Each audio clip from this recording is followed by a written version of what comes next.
La V80 ou véloroute du canal des Deux-Mers fait peau neuve. Pour pouvoir circuler de Bordeaux à Sète en 2 roues, la ville de Toulouse met tout en œuvre pour réaménager le tronçon qui lui incombe.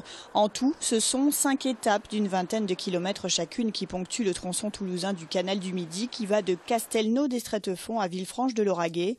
La signalétique, l'entretien des voiries et chaussées, tout doit être réharmonisé le long de ce trajet à vélo, mais pas seulement. On réfléchit aussi aux services qu'on peut mettre en place. Justement, comment ça se passe quand on crève, comment ça se passe quand on veut louer d'autres vélos, comment on arrive sur le site, on parlait des transports. Donc c'est vraiment toute une réflexion élargie. Également aussi comment on peut trouver des endroits, des commerçants qui vont nous permettre que donc les usagers aient l'intégralité des services. Si pour l'instant l'exploitation du canal du Midi représente 1 à 2% de l'activité touristique de Toulouse, la balade pourrait bien attirer plus d'Européens du Nord, bien connus pour leur amour des circuits à 2 roues. De quoi venir étayer le panel des touristes déjà acquis à la Ville Rose. Sur Toulouse, nous avons un profil important d'excursionnistes, c'est-à-dire de personnes qui habitent dans les environs, dans la région Midi-Pyrénées ou Languedoc-Roussillon ou autour, c'est-à-dire plutôt le sud de la France, qui viennent en fait visiter une journée ou 2 journées Toulouse. Après, nos touristes de loisirs, hein, pas touristes d'affaires, nous venons d'avoir les résultats d'une enquête que nous faisons tous les 5 ans, panel de 2000 à plus de 2500 personnes, et nous nous apercevons que le tourisme de loisirs reste à peu près, donc en moyenne, 4 jours à Toulouse.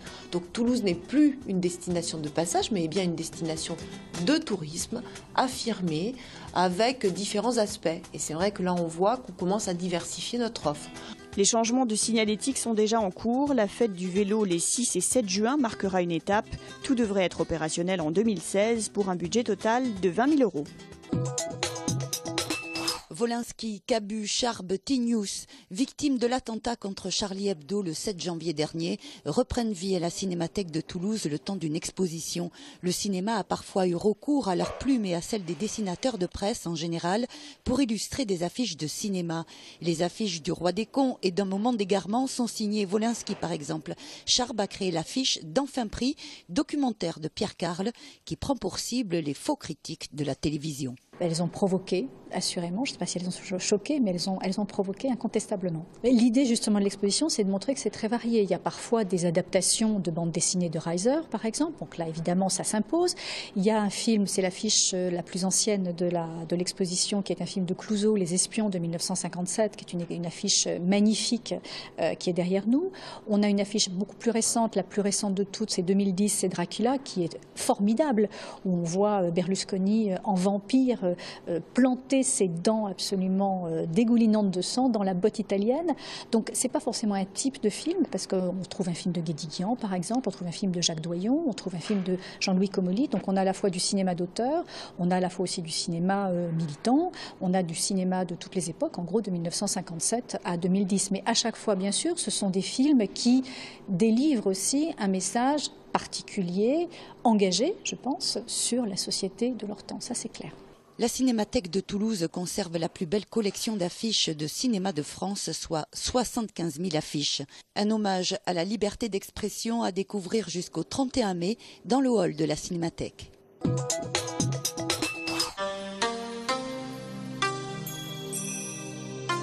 C'est une petite fleur à voir et à revoir chaque année au printemps au jardin japonais à Compense-Caffarelli. La fleur des cerisiers symbolise la pureté, la renaissance, et dans cet écrin verdoyant en centre-ville, petits et grands se laissent porter par la beauté du lieu. C'est agréable. Au milieu de la ville, il y a cette verdure. On respire bien finalement, je suppose, plus que sur le boulevard. C'est zen, c'est apaisant, c'est calme, ouais. C'est tranquille. Ouais.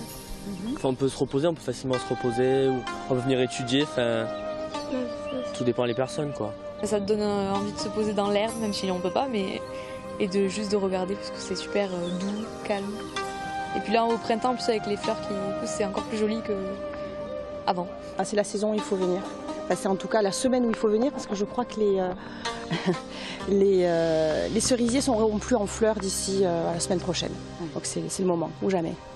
Le jardin japonais a été créé en 1981 par Pierre Baudis et dessiné par les pépinières du Languedoc.